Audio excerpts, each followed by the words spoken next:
Hi, today we're going to make a Mediterranean Mezze Platter that would be great for New Year's Eve. A lot of us are spending it at home and not going out to restaurants this year, and this is something that you can add different things depending on what your tastes are, depending on what you have on hand, depending on what's in season, and it's just really fun to put together with the people that you have at home. Today we're gonna make a chickpea hummus, a very basic one, and I'll talk about some different ways that you can make it into a more specialty hummus just by adding a few ingredients if you want to. But we're gonna start with the basic hummus, and then we're gonna make some stuffed dates. There are many ways of making stuffed dates also, but I thought I'd show you a basic way of doing it with a pecan or walnut half and some coconut. Then we're going to slice some crudité vegetables, and then we're going to assemble our platters with a lot of different ingredients. On my Facebook post that I did earlier yesterday, I put some ingredients that you might want to try. I'll also put it in the blog post that I'm going to do later today, so you can reference back. But we're basically going to use an assortment of nuts, crackers, breads, fruits, vegetables, in addition to our hummus dip. So let's get started with the chickpea hummus. I've got a food processor here. And if you don't have a food processor, you could use a blender, or I've used a potato masher before. It just comes out, you know, a little bit less smooth, a little bit more chunky.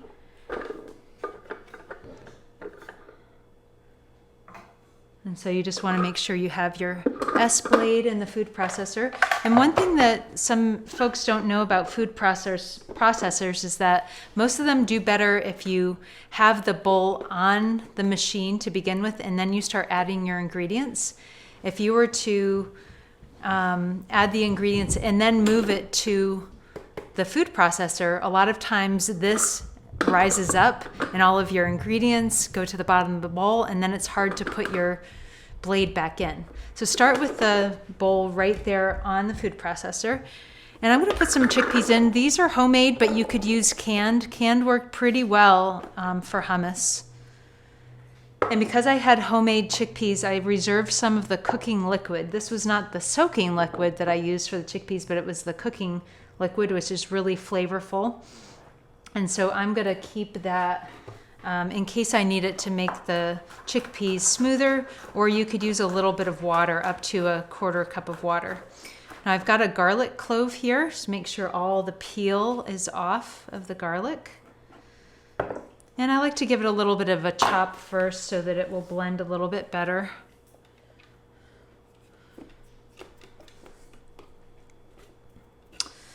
And I think I will put my lemon juice in, as well as cumin and sea salt. So I have about 2 to 3 tablespoons of lemon juice to about 1 can of chickpeas, or about 2 cups of cooked chickpeas.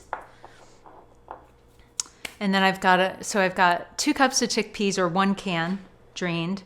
I've got 2 or 3 tablespoons of lemon juice, depends on how lemony you want it, 1 clove of garlic, and about a quarter teaspoon of cumin, and up to about a teaspoon of salt. It depends on if your chickpeas are already salted or not, if you're going to need more or less of that. So let's get the chickpeas started.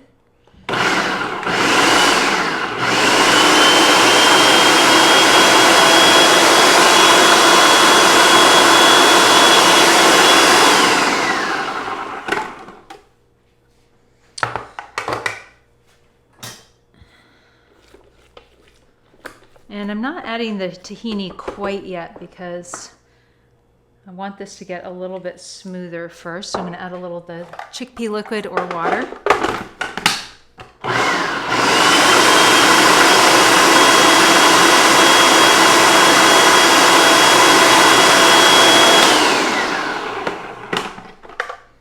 Another thing you could add is a pinch of cayenne pepper. A lot of people like that, or a dash of hot sauce. I'm going to actually add a little bit of paprika on the top of mine as a garnish. but go ahead and add it now if you want to add just a pinch of cayenne pepper or a dash or two of hot sauce, like a Tabasco sauce would be fine if you like yours a little bit spicier.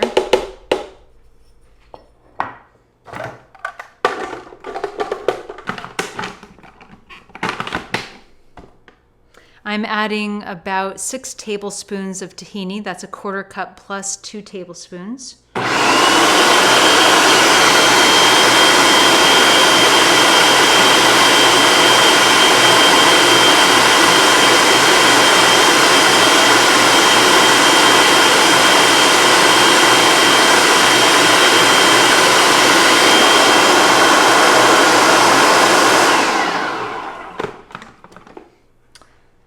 So this should be about done.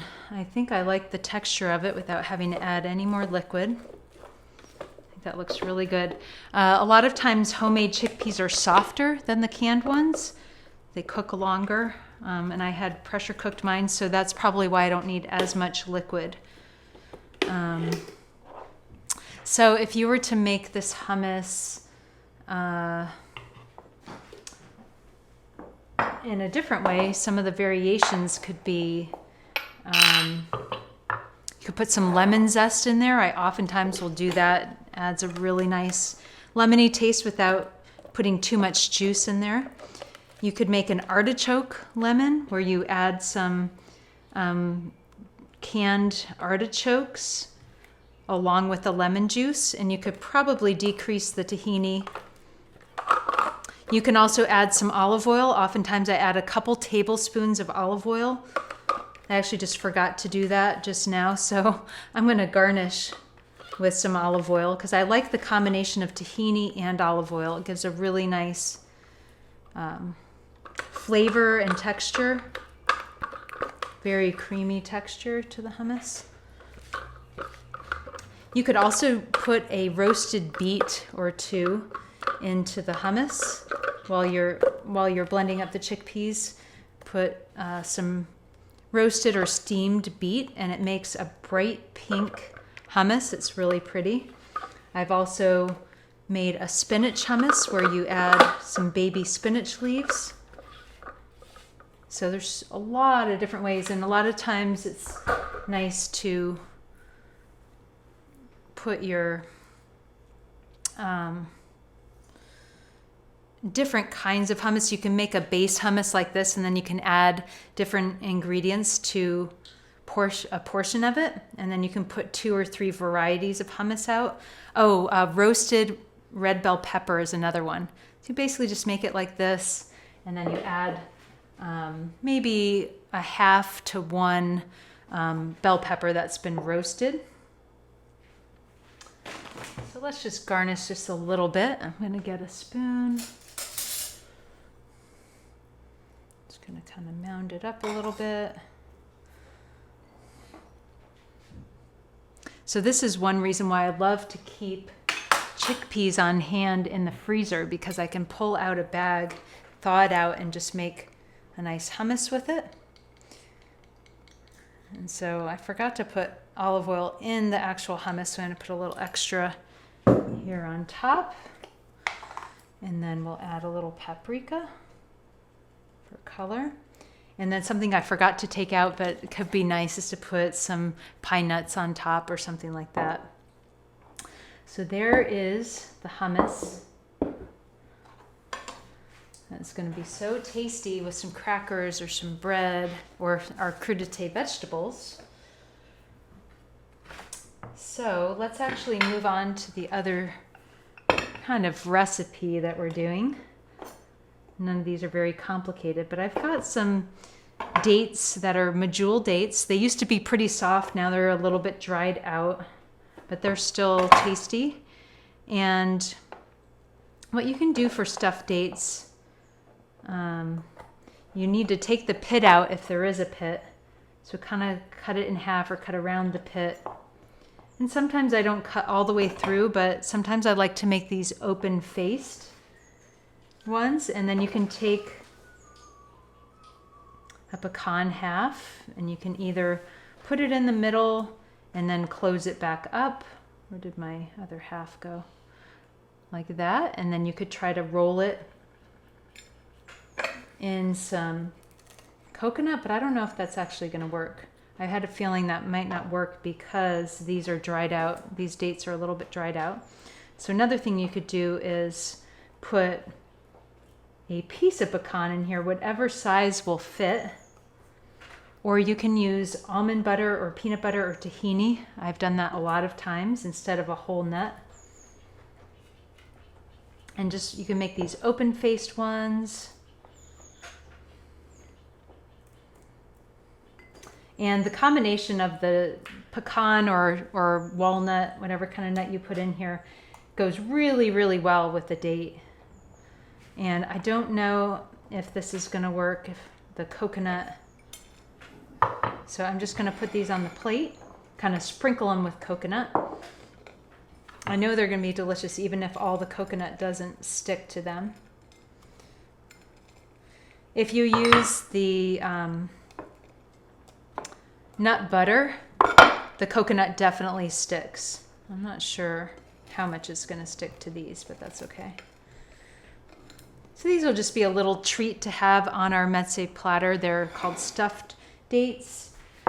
I do like to use, a nut or seed butter or even a coconut butter in there and put some dried rose petals or the dried coconut flakes like this. A lot of different variations on that you can try.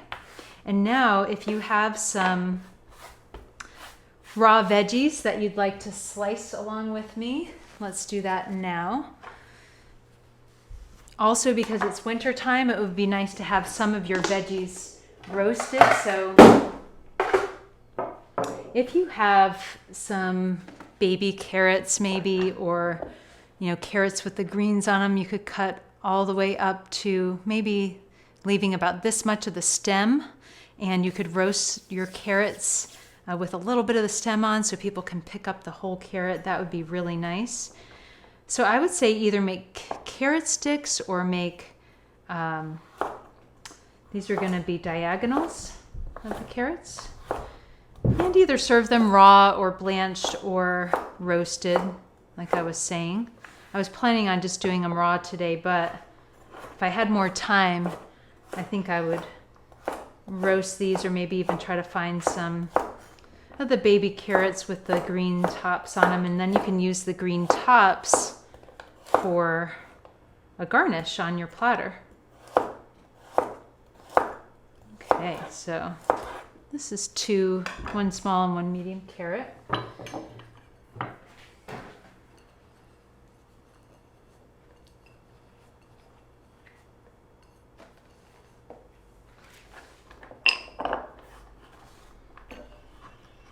And then I've got,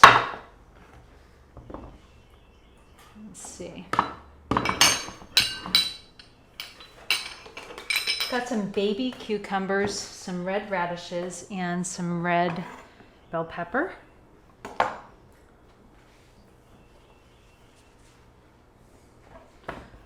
So I like these baby cucumbers because the seeds are really tiny and they usually have a nice sweet flavor to them. So I'm just going to cut these each half into thirds. That'll make a nice bite-sized piece.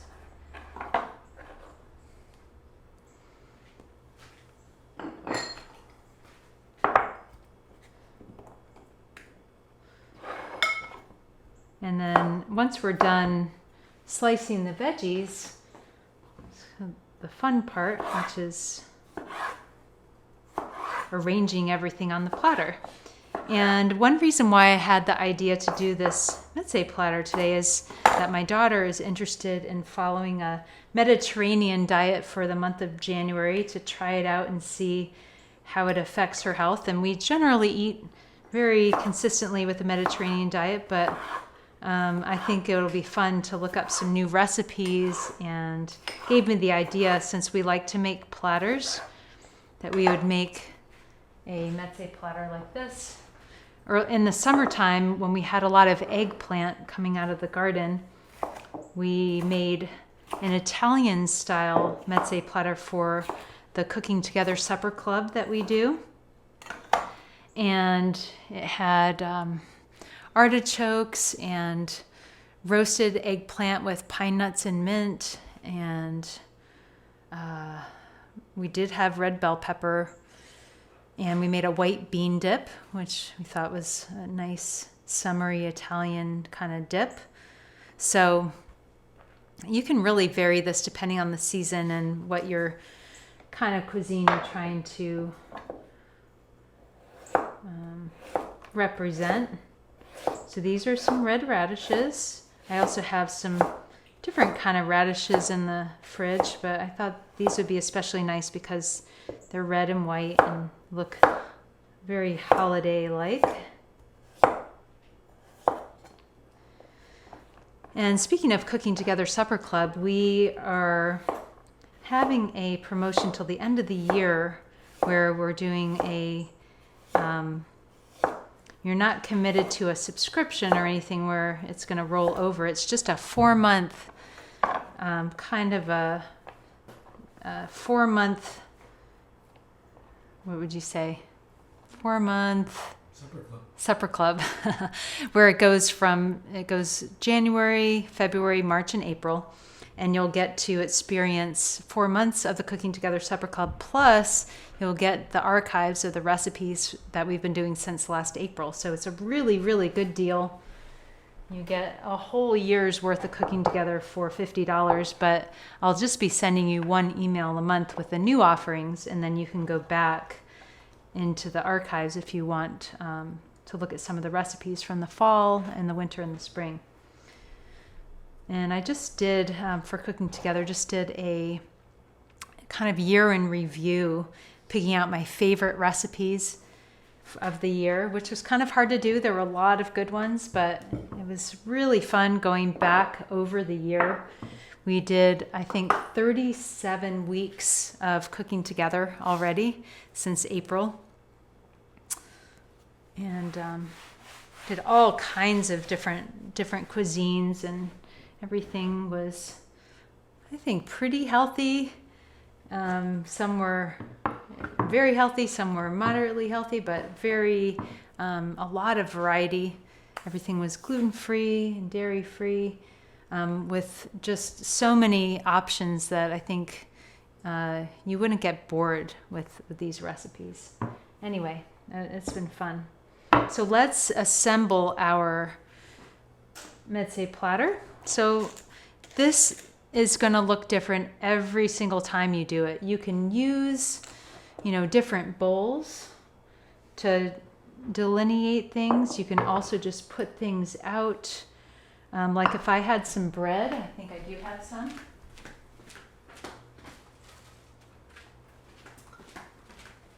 This you may want to, toast if it's not really fresh, but it looks really nice, I think, to have some bread on the board. One of our good friends has been making delicious sourdough bread. Actually, 2 of my friends are making it now. And so if you make your own sourdough bread, you could put it on here. This is from Wheatsville Co-op. It's a rosemary sourdough. And then, you can leave things in bowls, or you can kind of make a beautiful display of your different veggies.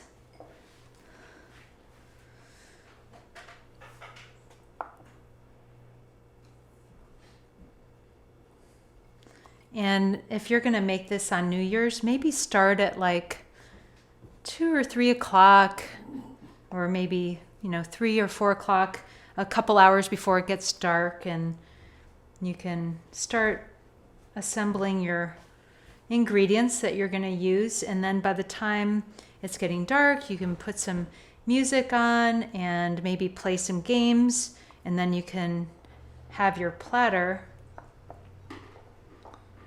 available for people to snack on. And it's nice because it is more fun than just sitting down for a regular meal with the normal stuff that you usually eat. I think mezze platter is kind of a fancy name for snacks. So you're just kind of creating some beautiful fresh snacks for people to enjoy. What else?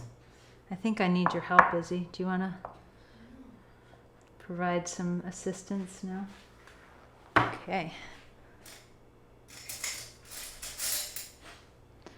You might want to put some little spoons in some of these items for people to take what they want. I've also got some dried fruit. These are some dried figs. If you want to add some cheese to the board, that would probably go over really well with at least half the people in the room.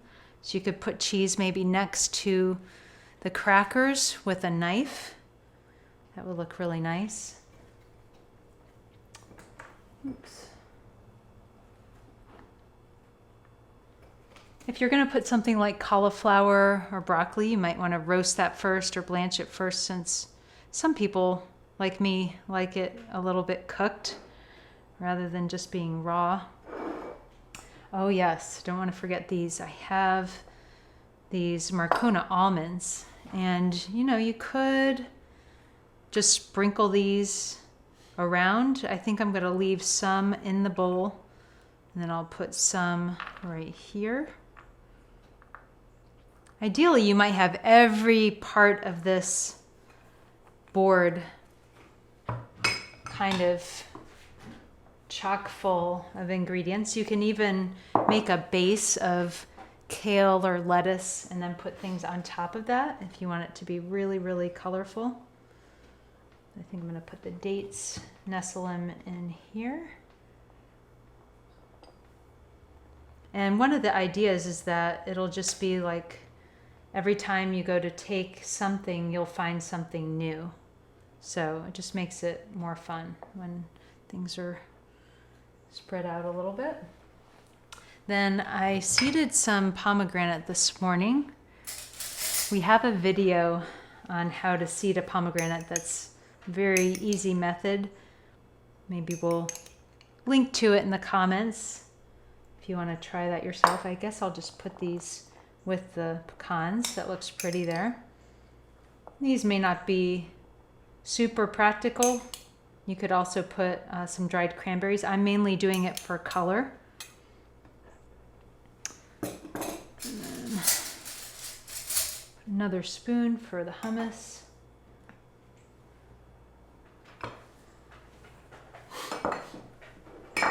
And I have some apple slices here.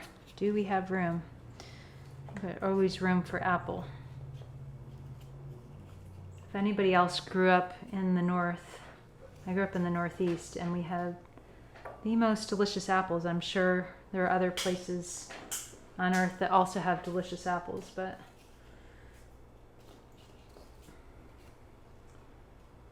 Connecticut is a good place for apples.